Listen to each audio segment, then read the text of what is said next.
Marami tayong nare-receive na comment kung paano daw mag-start ng isang automatic. Hello mga paps, I'm Kuya Shane. Kung hindi ka pa nakasubscribe sa aking YouTube channel, press the subscribe button. And yun nga, marami tayong nare-receive na question na related sa automatic, kung paano daw ba mag-start, paano daw ba magpa-andar ng isang automatic. And actually napakarami ko ng video na related dyan, and sana sinesearch nyo na lang. Pero hindi, sige, kasi syempre may nadadagdag tayo ng mga viewers, and maganda rin na dinadagdagan din natin yung ating video na related sa automatic. So yun, yung example natin is yung aking Toyota Vios. So ayan yung kanyang automatic transmission. Okay, so ito yung example natin. So sa ngayon naka-on siya. So makikita ninyo yung kanyang RPM is nasa around or below 1 RPM or 1000 RPM. So nakailaw yung kanyang seatbelt. Unfortunately hindi ako naka-seatbelt ngayon kasi mag-explain naman tayo. At nakailaw yung kanyang handbrake. Okay, so ganyan yung normal na setup pag naka-on ng isang automatic. Okay, so yun, i-ano muna natin, i-demo muna natin. So kung makikita nyo mga paps, ito yung usual na setup ng isang automatic na kotse. So meron siyang park.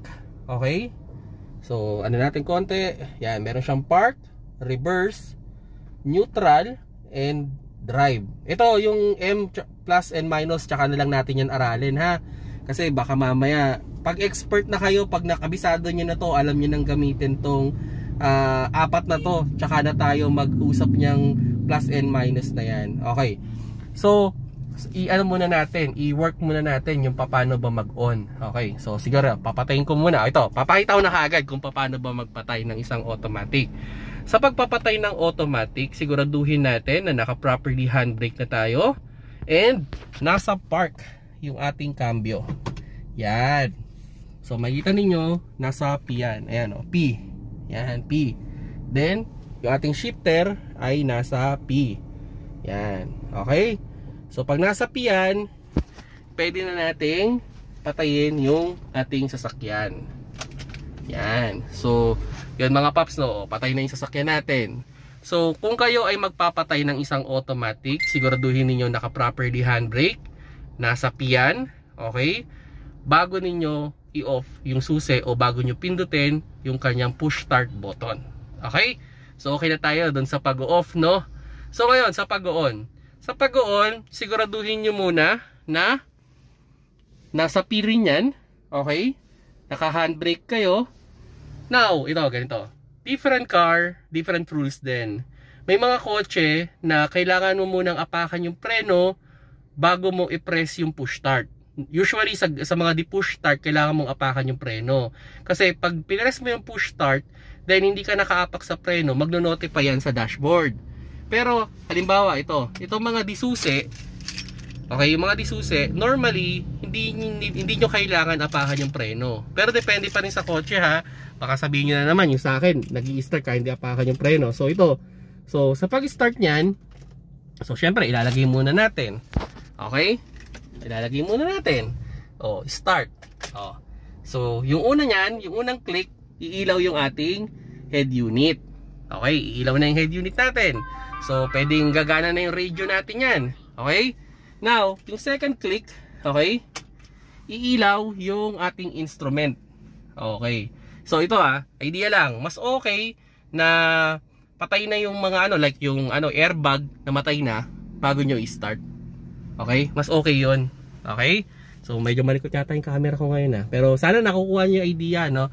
So, pag nakailaw na yan, okay? So, magkiklik na tayo ng ating susi. Sa pagkiklik ng susi, mga paps, no?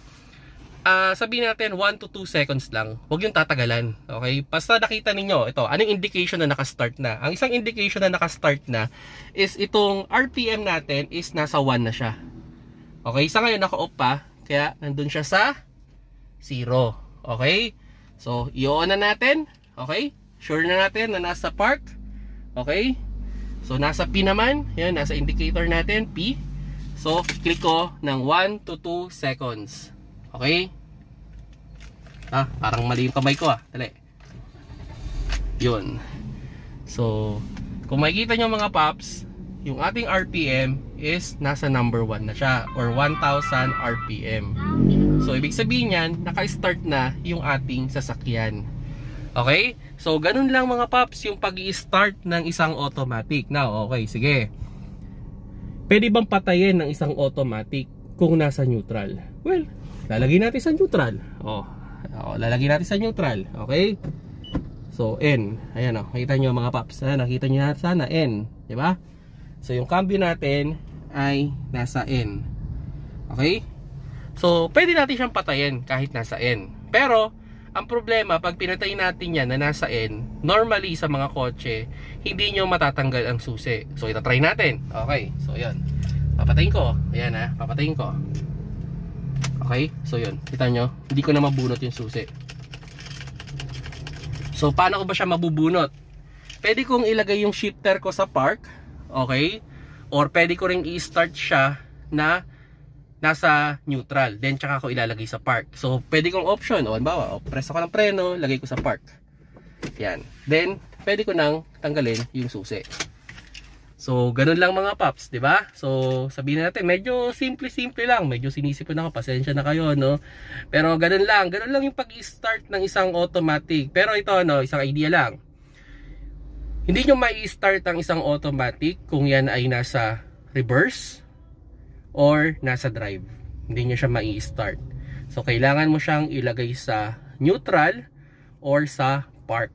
Okay? Yan yung rules niyan. Kailangan mo siyang ilagay dyan sa dalawang cambio na yan. And ako ang suggestion ko sa inyo sa mga new driver dyan, okay? Kung kayo ay bababa ng sasakyan, I suggest ilagay nyo siya sa park. Okay? Kung naka-stay on lang, pero hindi naman kayo bababa ng sasakyan, okay naman na nasa neutral. So ang idea, kung walang mag-a-assist ng sasakyan or wala kayo sa focus sa pagdadrive, ilagay nyo siya sa park. Okay? Or kung bababa kayo, huwag kayong bababa ng sasakyan na nasa neutral. Delikado yon. Kasi ito tandaan natin. Okay? Suggestion ko sa inyo, pag ang sasakyan ay nasa neutral, kahit hindi mo apakan ang preno, okay? Kahit hindi mo apakan ang preno, pwede mo yang ilagay sa drive. So, what if merong someone na sumakay, nabangga yung shifter, pwedeng umabante yung sasakyan. Pero ang problema, wala ka sa driver's seat. Pwede magkaroon ng aksidente. Diba? So, yan yung idea mga paps, no? So, huwag kayong bababa na nasa neutral. Siguraduhin ninyo na nasa park kung gusto nyo naka-remain, stay on. And, pinaka-basic, pagpapatayin ninyo yung sasakyan at pag i-on nyo yung sasakyan, dapat laging nasa park ang inyong shifter. Yan yung pinaka-safe. So, yun. Sana mga paps, no, nakakuha kayo ng idea sa pag-on, sa pagpatay ng isang automatic.